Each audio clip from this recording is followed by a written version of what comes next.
Kenapa menjaga seks life dalam pernikahan sangat penting? Mengapa menjaga kehidupan seks dalam pernikahan sangat penting? Karena firman Tuhan mengajarkan kita bahwa kita harus menjaga hubungan seks supaya kita tidak jatuh dalam dosa percabulan. 1 Korintus 7 ayat yang pertama dikatakan gini, dan sekarang tentang hal-hal yang kamu tuliskan kepadaku adalah baik bagi laki-laki kalau ia tidak kawin. Yang laki-laki pasti bilang, mana tahan. Ayat yang kedua, tetapi mengingat bahaya percabulan, baiklah setiap laki-laki mempunyai istrinya sendiri dan setiap perempuan mempunyai suaminya sendiri. Kenapa menjaga sex life sangat penting? Supaya kita tidak jatuh dalam dosa percabulan. Karena itulah tujuan dari pernikahan salah satunya adalah supaya kita itu bisa memenuhi kebutuhan seksual di dalam pernikahan dan tetap hidup dalam pengudusan. 1 Tesalonika 4 ayat 4 bilang gini, supaya kamu masing-masing mengambil seorang perempuan menjadi istrimu sendiri dan hidup dalam pengudusan dan penghormatan. Para wanita dengar baik, seks adalah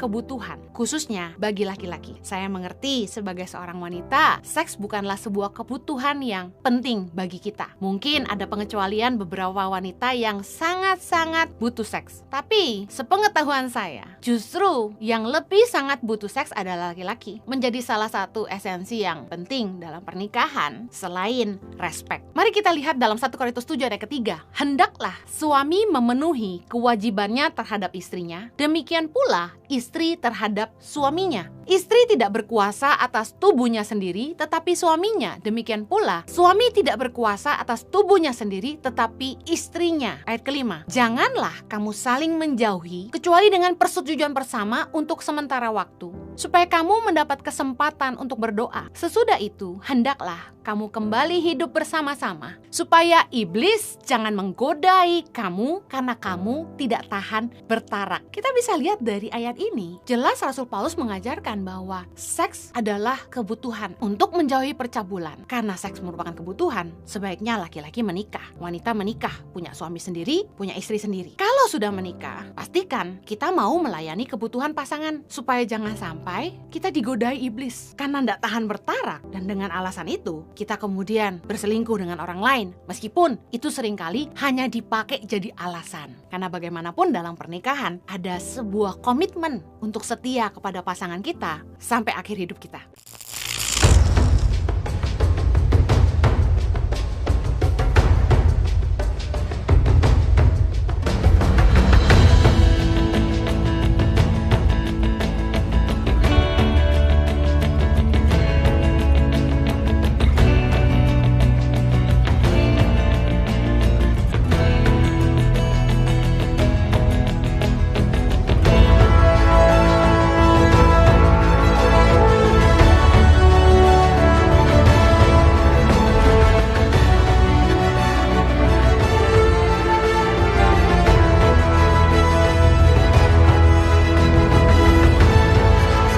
Cerita anak pedalaman dalam meraih mimpi dan mengejar cita-cita bersama Tangan Pengharapan.